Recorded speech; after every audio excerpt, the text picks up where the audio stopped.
Umar al-Khattab anhu, during his Khilafah, he went to the area of Khaybar. And Khaybar is an area that has a lot of trees, even to this day. And so he went to this area, and it was midday. And so he sat leaning against a tree under its shade, and he was taking his qaylula there. Amir al-Mu'mineen, the leader of the whole ummah, and he's taking qaylula underneath a tree. And so he fell asleep.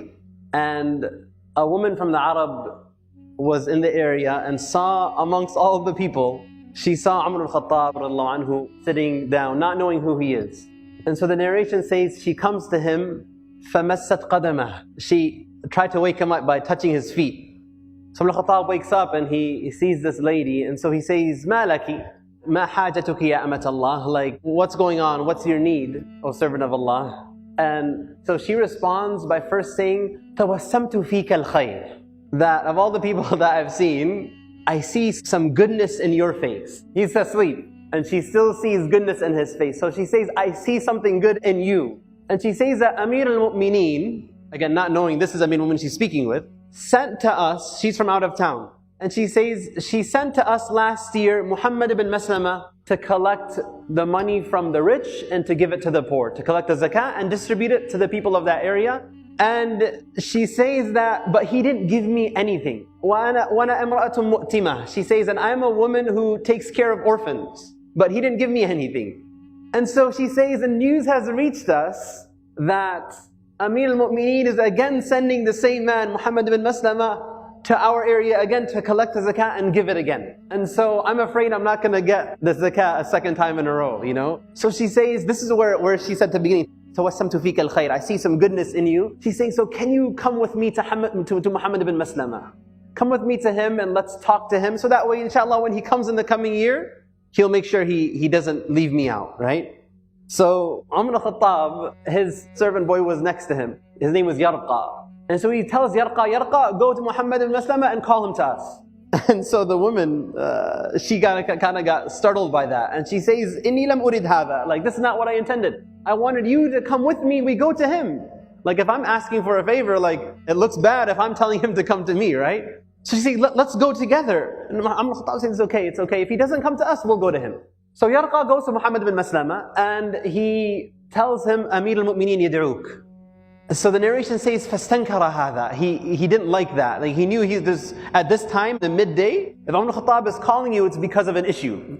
There's something going on. So he says, مَا شَأْنُهُ. Like, what's up? Like, do you know why he wants to talk to me? And he says, no, except that I saw that there was a woman next to him. And so Muhammad ibn Maslama comes, and he finds Amir al-Mu'mineen just where he was, under the tree. And so he says, Assalamu alayka ya Amir al-Mu'mineen wa rahmatullah.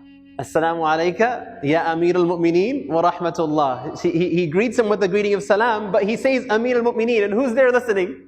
The woman.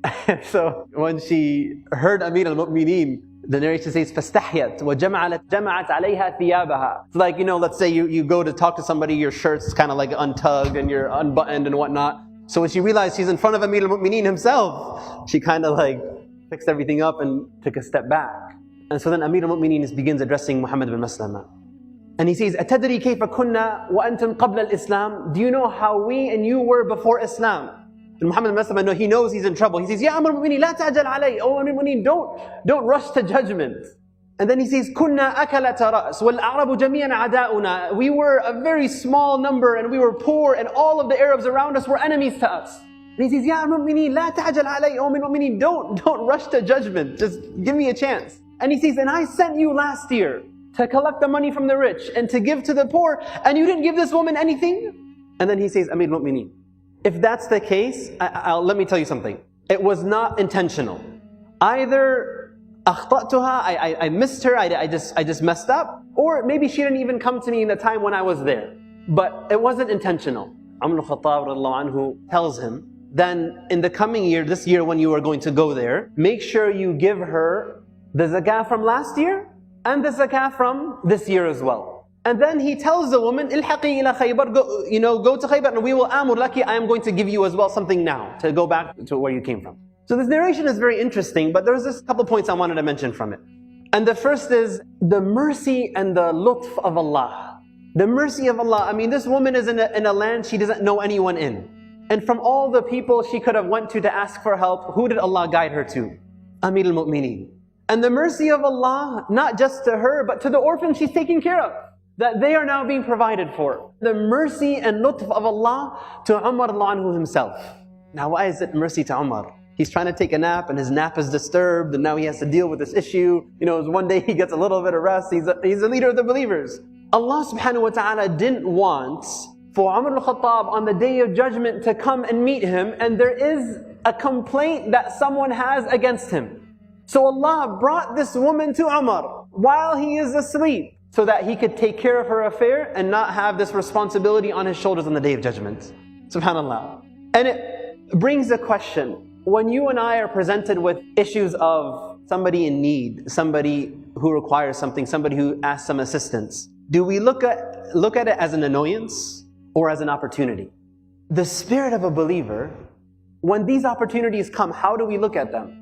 As an annoyance, as a fatigue, as an issue that bothers us, or as an opportunity, right? Umar al-Khattab anhu, he was a man who would take his responsibility very seriously, right? When he would do his nightly patrols and he would, in the middle of the night, walk around Medina, look for anybody who is in need. So one time he's walking and he finds a man standing outside of a tent and he hears the cry of a woman inside. And so he goes to him and he hears the cry, so he goes to him and he finds him and he says, what's going on? And he says, my wife is about to give birth, she's in labor and there's nobody to help her. So Umar al-Khattab, he right away goes to his wife, Kulthum bint Ali radhiallahu anhuma. The daughter of Ali was his wife, Kulthum. And you know what? What's very interesting, the wording he used to address her, he says, هَلْ لَكِ فِي أَجْرٍ سَاقَهُ اللَّهُ إِلَيْكِ. Would you like to have some ajr that Allah has brought to your doorstep? Allah has brought an opportunity for you to come. And she says, what's going on? And he explains to her and he says, yes. And so she goes and she helps deliver the baby. And Umar al-Khattab took some food also when he left to cook for them. And so he's cooking while his wife is helping deliver the baby of the man's wife. And then Kulthum comes out from the tent and says, tell your friend that, his wife gave birth. But he says, Amir al-Mu'mineen, tell your friend. The man didn't know that was Amir al-Mu'mineen. Right? And so when he realized that, he was again shocked. But the point being, هَلْ لَكِ مِنْ فِي أَجْرٍ سَاقَهُ اللَّهُ إِلَيْكِ. There's an opportunity Allah has brought to your doorstep for some ajr. Do you want to take advantage of it? So brothers and sisters, Allah subhanahu wa ta'ala presents to us opportunities throughout our lives. Small things, big things, that we can either look at our perspective really dictates how we respond. Do we look to it as an opportunity for khair, an opportunity for ajr, an opportunity that perhaps Allah will prevent us from having a responsibility on the Day of Judgment? As a means that we raise our rank and our sins be forgiven? Wallahu fi auni al-abd ma kana al-abdu fi auni akhihi. That Allah will be in your assistance so long as you're in assistance of others? Or do we look at it as an annoyance or a fatigue? We ask Allah to give us tawfiq and make us amongst those who are anfa'un nas lin nas, that we are most beneficial to people and those around us. Allahumma ameen.